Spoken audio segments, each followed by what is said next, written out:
Bismillahirrahmanirrahim. Assalamualaikum warahmatullahi wabarakatuh. Kembali lagi dengan saya, Ulfa Febrisa, dalam pelajaran sejarah. Nah, di sini saya membawakan materi kelas 11 bab 4, yaitu tentang Sumpah Pemuda dan Jati Diri Keindonesiaan. Sebelum kita masuk ke Sumpah Pemuda, kita harus terlebih dahulu mengenai kebijakan, mengenai politik etis, kebangkitan nasional, dan organisasi-organisasi lainnya. Nah, yang pertama yaitu adanya kebijakan politik etis sebagai pintu pembuka pendidikan modern. Nah, politik etis ini merupakan kebijakan yang diluncurkan atas usul dari Independen. Isi dari politik etis ini yang pertama itu ada edukasi atau pendidikan. Nah, adanya edukasi atau pendidikan ini yaitu dengan mendirikan berbagai jenjang sekolah dari sekolah dasar sampai sekolah pendidikan tinggi. Yang kedua, adanya bidang irigasi. Di bidang irigasi ini adanya pembangunan saluran irigasi yang diperlukan bagi sarana pengairan untuk persawahan dan perkebunan bagi orang-orang Indonesia. Nah, yang ketiga ada bidang migrasi. Nah, pada bidang migrasi ini yaitu adanya perpindahan penduduk daerah dari suatu tempat yang padat ke daerah yang tempat yang lebih luas lagi. Nah, selanjutnya adanya di sisi lain politik etis untuk membuat rakyat Indonesia semakin sejahtera, tapi politik etis juga memiliki beberapa penyimpangan. Yang pertama di bidang edukasi. Nah, pembangunan sekolah-sekolah yang diajukan oleh Belanda ini mereka itu bertujuan untuk pendidikan yang untuk memperoleh tenaga administrasi yang cakap dan murah yang dipekerjakan di menjadi pegawai-pegawai Belanda. Dan hal ini juga merupakan penyimpangan di bidang edukasi. Yang kedua, penyimpangan di bidang irigasi. Nah, pelaksanaan pengairan ini hanya bertujuan untuk tanah-tanah yang subur untuk perkebunan swasta Belanda. Sedangkan untuk milik rakyat sendiri ini tidak dialiri air sama sekali. Dan ini juga salah satu penyimpangan di bidang irigasi. Nah, selanjutnya ada penyimpangan pada bidang migrasi. Nah, penyimpangan di bidang migrasi ini adalah adanya migrasi ke luar Jawa yang bertujuan untuk mengembangkan daerah-daerah perkebunan milik Belanda. Mereka itu dijadikan kulit kontrak dan bagi yang melanggar itu mereka dikenakan penal sanksi. Nah, selanjutnya ada perkembangan pers di Indonesia juga. Nah, ketika bangsa Indonesia sudah mengenyam pendidikan, otomatis pikiran mereka itu semakin terbuka. Dan karena pikiran mereka sudah terbuka dan berpendidikan, otomatis mereka itu ingin meneruskan segala sesuatu hal. Dan mereka difasilitasi pada saat itu. Dan mereka meneruskan tentang segala sesuatu hal untuk pergerakan anti kolonial Belanda dalam salah satu surat kabar. Nah, surat kabar yang terkenal itu ada di Express Medan Kiai. Dan adanya surat kabar ini juga membantu bangsa Indonesia untuk bersatu dan saling mengetahui nasib sesama bangsa Indonesia sendiri. Dan hal ini menimbulkan persatuan dan kesatuan bagi orang-orang Indonesia. Nah, adapun faktor pendorong dari lahirnya organisasi pergerakan nasional, karena setelah adanya surat kabar tersebut itu membuat bangsa dan negara Indonesia itu membuat beberapa organisasi pergerakan nasional. Dan faktor pendorongnya itu yang pertama, faktor internal itu adanya golongan terpelajar akibat adanya politik etis.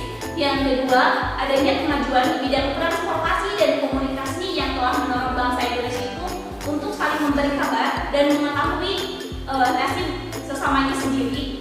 Yang ketiga itu ada penanganan kejayaan di masa lampau, itu pada saat Majapahit dan Sriwijaya. Dan seperti yang kita ketahui, Majapahit dan Sriwijaya ini merupakan suatu kerajaan yang sangat jaya sekali di zaman dahulu ini. Nah, di faktor eksternalnya, yang pertama itu karena adanya kemenangan Jepang atas Rusia dalam perang Rusia-Jepang tahun 1905, yang mana Jepang ini merupakan orang Asia dan mereka bisa menang atas orang Eropa. Dan yang kedua itu adanya munculnya pergerakan-pergerakan nasional di daerah negara-negara di Asia seperti daerah Tiongkok, India, dan Turki. Lalu selanjutnya itu ada pengaruh paham-paham baru seperti nasionalisme, sosialisme, liberalisme, demokrasi. Nah, sekarang kita masuk ke masa awal pergerakan nasional. Yang pertama itu ada organisasi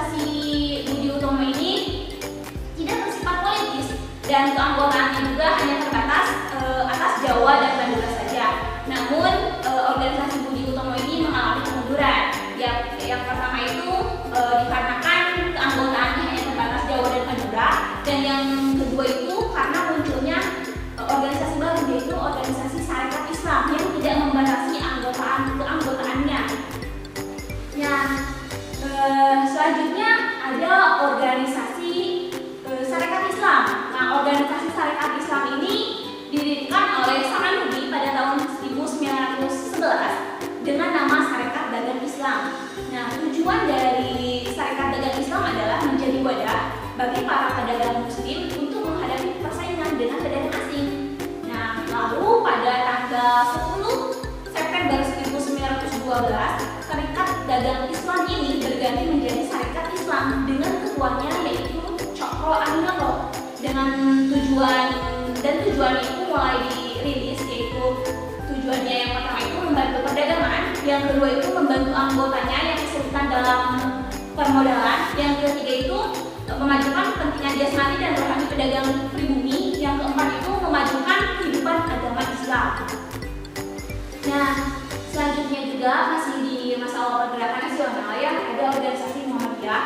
Nah, organisasi Muhammadiyah ini didirikan oleh Kiai Haji Ahmad Dahlan pada tanggal 18 November 1912 di kota Yogyakarta.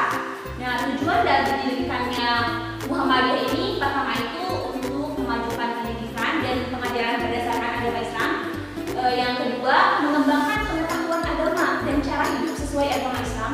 Dan organisasi ini merupakan organisasi yang bersifat kooperatif terhadap Belanda atau tidak melawan Belanda dan non politis juga.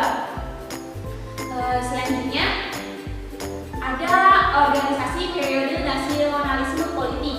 Nah, periode nasionalisme politik ini yang pertama ada Indis Party. Nah, Indis Party ini didirikan di Bandung pada tanggal 25 Desember 1912. Tokohnya itu ada 3 serangkai. Yang pertama itu Ki Hajar Dewantara, Cipto Mangunkusumo, dan Edward Dawes Dekker. Nah, organisasi ini merupakan organisasi pertama yang secara tegas menyampaikan tujuannya untuk memerdekakan Indonesia. Nah, semboyan dari Indis Party ini pertama itu ada Indi for Indies atau India atau Indonesia untuk orang India. Yang kedua Indis plus van Holland, India bebas dari Belanda. Dan yang terakhir itu ada Indis nasionalisme atau nasionalisme India. Nah, masih periode nasionalisme politik juga. Di sini itu ada gerakan pemuda juga. Nah, organisasi pemuda yang pertama kali muncul adalah Trikolo Darmo yang didirikan oleh Raden Satimang Wiryo Samjoyo pada 1915. Nah, selanjutnya organisasi ini berganti nama menjadi Junjapa. Dan selain Junjapa juga nantinya muncul organisasi-organisasi pemuda lain seperti Jong Sumatranambon, Jong Ambon, Jong Minahasa, dan Jobers. Nah, pada Kongres Pemuda 2 yaitu tanggal 27 sampai 28 Oktober 1928, organisasi pemuda ini dan gerakan-gerakan pemuda ini menghasilkan Sumpah Pemuda yang menjadi alat pemersatu bangsa. Selanjutnya ada gerakan perempuan. Nah, gerakan perempuan ini dimulai sejak masa Raden Ajeng Kartini. Raden Ajeng Kartini ini memperjuangkan emansipasi wanita melalui surat-suratnya terhadap Nyonya Abendanon. Hal ini termuat dalam buku yang berjudul Habislah Terbitlah Terang. Nah, selain Raden Ajeng Kartini juga ada Dewi Sartika. Dewi Sartika ini membuka sekolah keutamaan istri, sekolah istri di Bandung untuk perempuan-perempuan agar bisa sekolah. Nah, selanjutnya perempuan juga mengadakan kongres perempuan 1 dan kongres perempuan 2. Tujuan diadakannya kongres perempuan ini untuk memperbaiki nasib dan meningkatkan derajat perempuan. Nah, selanjutnya ada periode radikal. Nah, adapun latar belakang adanya periode radikal ini, pertama itu adanya pengaruh revolusi Rusia tahun 1917. Yang kedua, munculnya pernyataan dari Presiden Amerika Serikat yaitu Woodrow Wilson tentang 14 pasal penyelesaian Perang Dunia I tentang hak menentukan nasib sendiri. Yang ketiga, tidak terwujudnya janji November yang pernah diucapkan Gubernur Jenderal Johann Paul van den Broek Stiru yang tahun 1916 sampai 1921. Lalu adanya perubahan dalam Reglement pasal 11 pada 1 September 1919. Lalu penggunaan kata Indonesia yang menjadi identitas kebangsaan.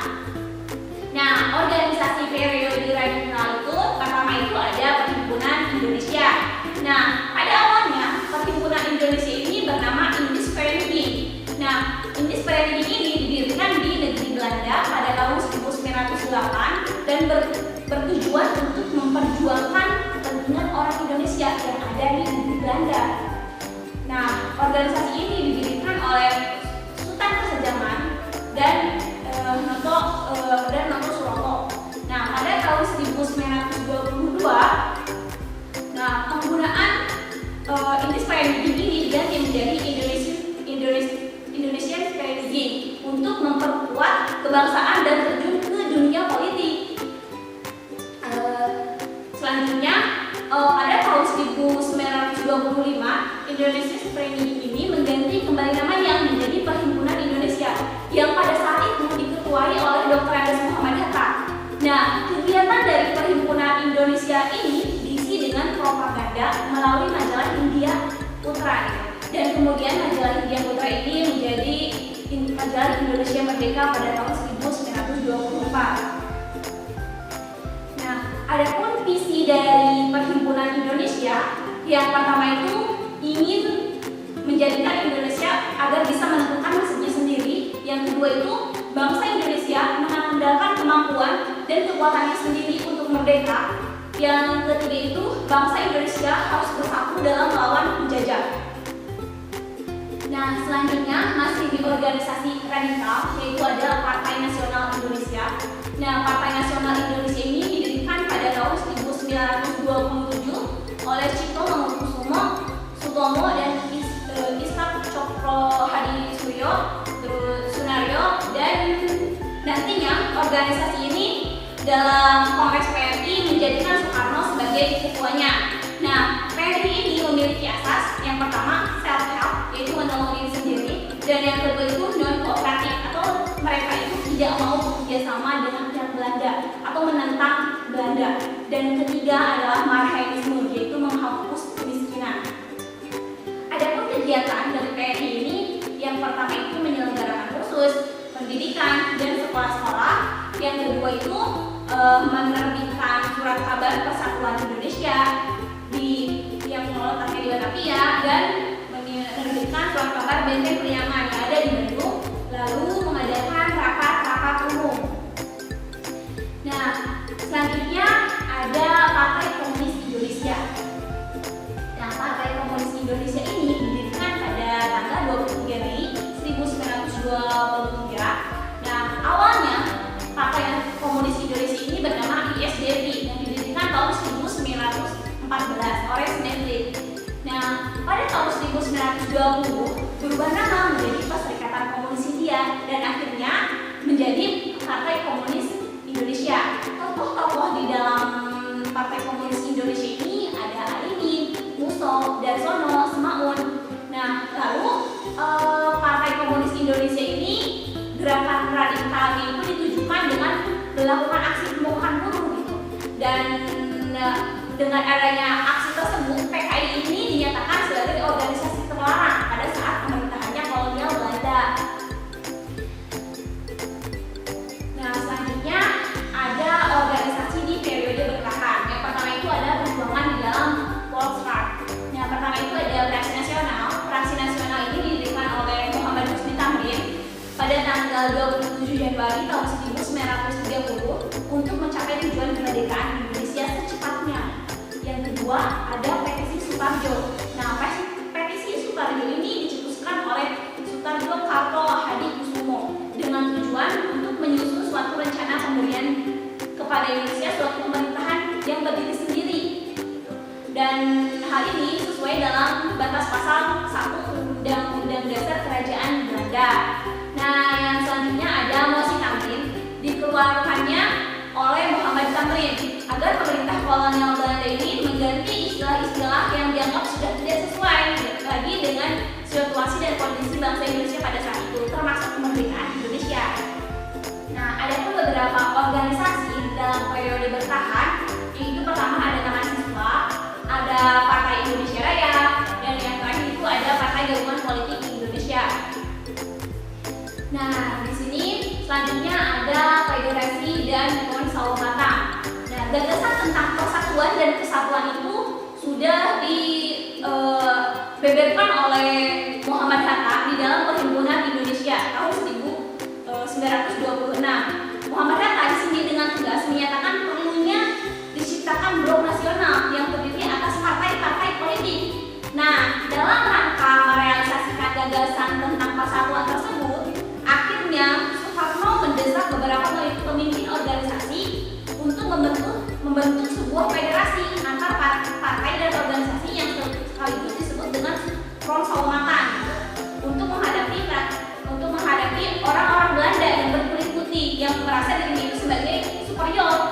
Dan akhirnya pada tanggal 17 sampai 18 Desember diadakan rapat. Lalu dalam rapat itu disepakati didirikan federasi yang diberi nama Pemufakatan Perhimpunan Politik Kebangsaan Indonesia atau P3KI.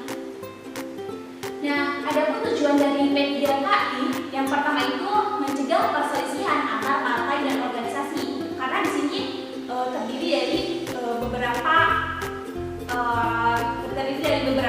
organisasi gitu. Nah, yang kedua itu adalah menyatukan arah dan cara beraksi dalam perjuangan kemerdekaan Indonesia.